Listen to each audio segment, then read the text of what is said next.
नियमावलीमा स्तरहीन गाली गलौजको शब्दावली प्रयोग गर्न नपाइने व्यवस्था हुँदाहुँदै प्रमुख प्रतिपक्षी दलको नेता संवैधानिक परिषदको सदस्यले यहाँ व्यक्त गरेको कुरा रेकर्ड खोलेर हेरियोस्। जथाभावी मन्त्रीहरूलाई बोल्न पनि छुट छैन। उहाँले यो शब्द फिर्ता लिनुपर्छ भन्ने नियमावली हो सभामुख महोदय। मेरो पूर्व प्रधानमन्त्री र प्रमुख प्रतिपक्षी दलको नेता जस्तो जिम्मेवार व्यक्तिबाट सम्मानित सदनको रोस्टम प्रयोग गरेर जनतालाई यति हल्का आधारहीन र झुट्टा सन्देशहरू सम्प्रेषण गर्नु प्रतिपक्षी दलको नेतालाई आरोप पुष्टि गर्न म चुनौती। मान्य मन्त्री एकछिन रोकिनुस्।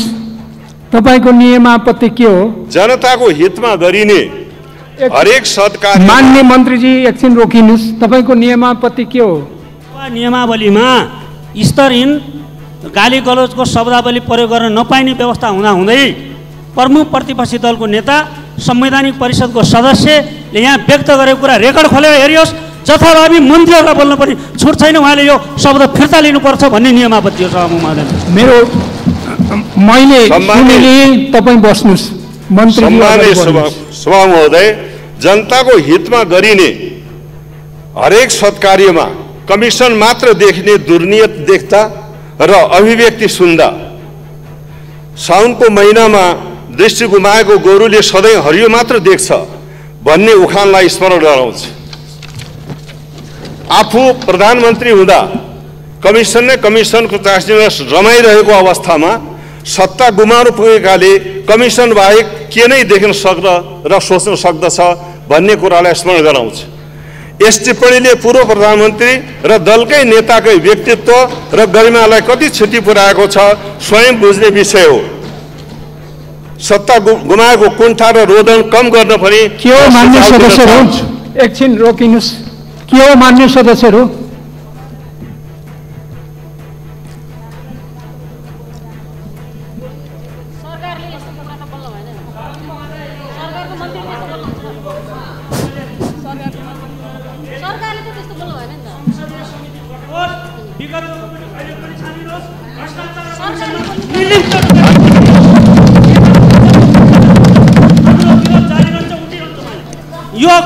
तपाईहरु बस्नुस्।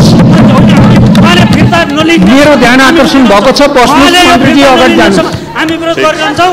यो गम्भीर आपत्तिजनक र यो आरोप उहाँले फिर्ता लिनुपर्छ। जथाभावी बोल्न मन्त्रीलाई छुट छैन। धन्यवाद। मन्त्रीले जथाभावी बोल्न छुट छ। संसदीय समिति छानिनुहोस्। हामी तयार छौँ, हिजोको पनि आजको पनि। जथाभावी बोल्ने कमिसन कार्य मन्त्रीले बोल्न यो अधिकार छैन। बस्नुस् बस्नुस्। संयमित हुनुहोस्, सम्हालिनुहोस्।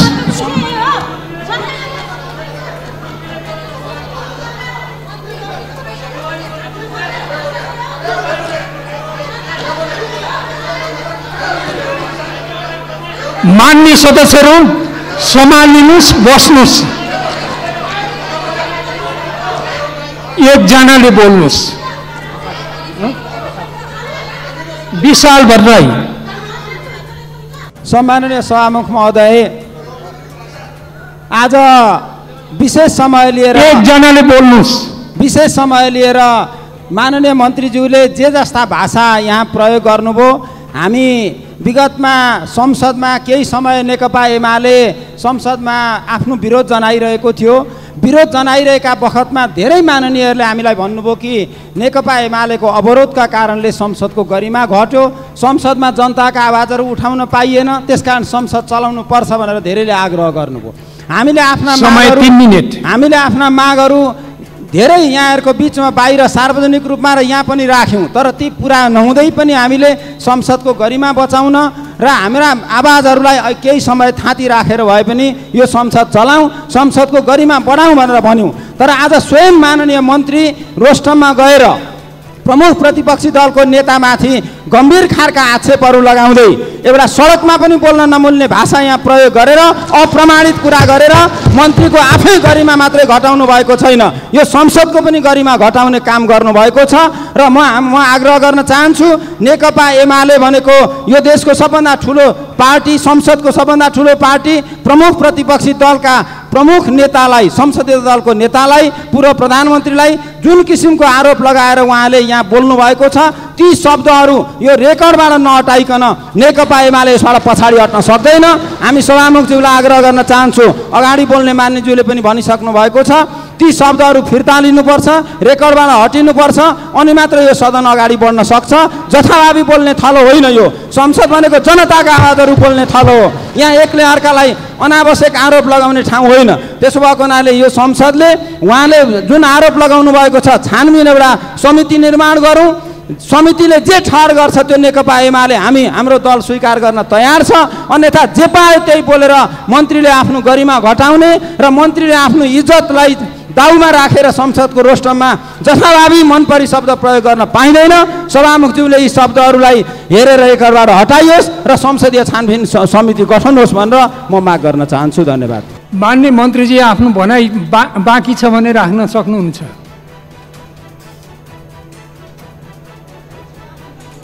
रोस्टममा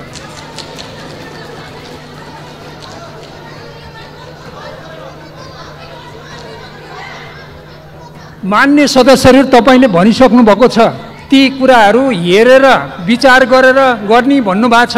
म हेर्छु, विचार गर्छु र गर्छु।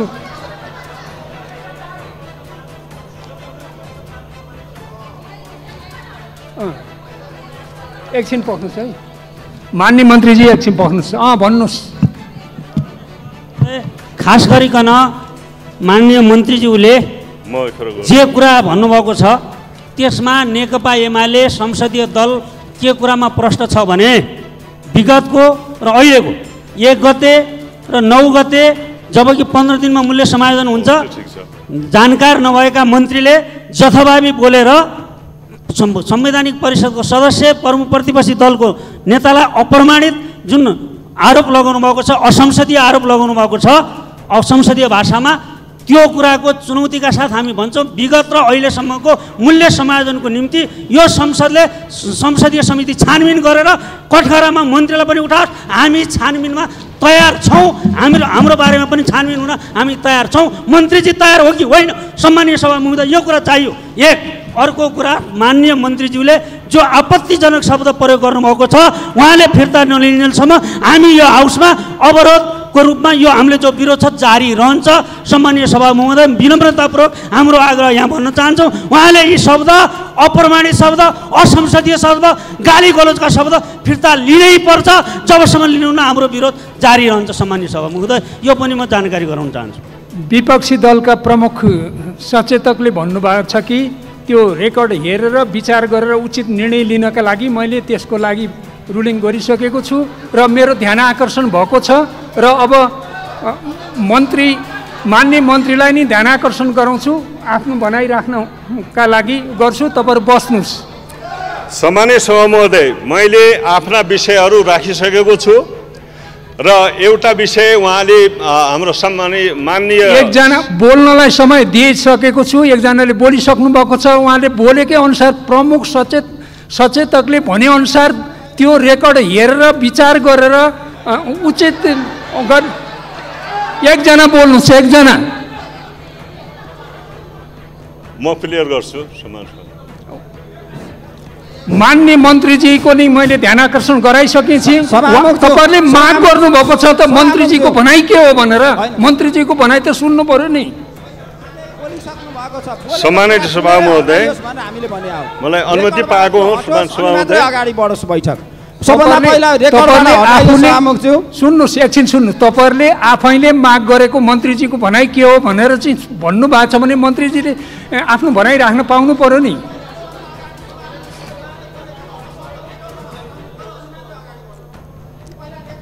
मेरो ध्यान आकर्षण भएको छ, तपाईँहरू बस्नुहोस्।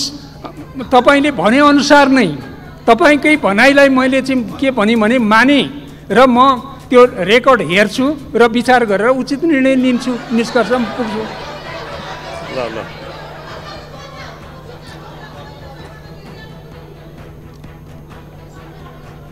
मान्य मन्त्रीजी अगाडि बढ्नुहोस्। सम्माननीय सभा महोदय, मान्य सांसदहरूको एउटा जिज्ञासा, मान्य सांसदहरूले जिज्ञासा जुन राख्नु भएको छ, हिजो मात्रै हामी संसदमा रहँदा नेपाल आयल निगमलाई खारेज गरेर कुन आधारमा भनियो नेपाल आयल निगमलाई खारेज गरिएर कमिसन खाएर आधा कमिसन खायो आधा कमिसन बाँकी छ भन्ने जस्ता झुटा निराधार पूर्वाग्रही नै हो त्यो अभिव्यक्ति र त्यो अभिव्यक्ति प्रतिपक्षी दलको नेताले आधारहीन र झुटा आरोप लगाएको छ। यो आरोप खेदजनक छ र यसको हामी विरोध गर्छौँ। यो आपत्तिजनक छ, यो आधारहीन छ, झुटा छ र पूर्वाग्रही छ। मैले यति मात्रै भनेको छु, यो यसकारण भनेको छु कि प्रतिपक्षी दलको नेता जस्तो गरिमामय पदको गरिमा बाँच्यो कि सकियो, यो उहाँले पनि बुझ्ने कुरा हो। म यसका प्रति मेरो टिप्पणी छ र मन्त्रालयको टिप्पणी छ। उहाँले आधारहीन ढङ्गले हाम्रो नेपाल आयल निगमलाई खारेज गरेर कमिसन आधा खाइसक्यो आधा खानु बाँकी छ भन्ने कुन आधारले भनेको? यसको जवाब चाहिन्छ, यसको जवाब चाहिन्छ। निराधार कुरा गर्न मिल्दैन। म उहाँहरूलाई चुनौती दिन चाहन्छु, यदि कमिसन खाएको सत्य आरोप हुन्छ भने यो चुनौती छ। मैले यो भन्न किन नपाउने? निराधार र झुटा आरोप लगाउन त्यो तहको नेताबाट पाइँदैन। यो मेरो टिप्पणी हो, यो मेरो आपत्ति हो। यति बोल्न पाइन्छ भन्ने मलाई पुरा विश्वास छ। यो बाहेक मेरो सम्मान उहाँप्रति रहन्छ, तर उहाँले जसरी यो रोस्टम प्रयोग गरेर जनतालाई कुन झुटा र आधारहीन आरोपहरू सार्वजनिक रूपमा बोल्नुभयो, यो आपत्तिजनक छ। यति मात्र मैले भन्न चाहेको। हस्, धन्यवाद। धन्यवाद सभा महोदय। आधिकारिक रूपमा सुन्नुहोस्, पहिला कुरा मान्य सदस्यहरू कुरा सुन्नुहोस्। मेरो कुरा आधिकारिक रूपमा औपचारिक रूपमा संस्थागत रूपमा विपक्षी दलको प्रमुख सचेतकले त्यो रेकर्ड हेर्नुहोस्, विचार गर्नुहोस् र उचित निष्कर्षमा पुग्नुहोस् भनेर भनिसकेपछि फेरि तपाईहरु प्रत्येकको उत्तर दिने कुरा हुने। तपाईहरु बस्नुहोस्, मेरो आग्रह छ, तपाईहरु बस्नुहोस्। मेरो ध्यान आकर्षण भएको छ, बस्नुहोस्।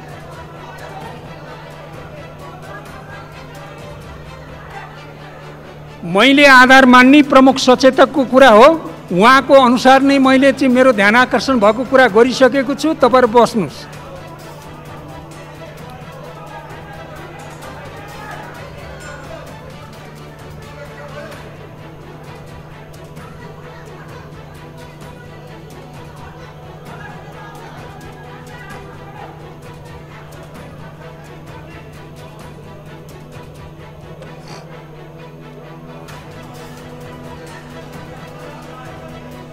यो बैठक 15 मिनेटका लागि स्थगित हुन्छ।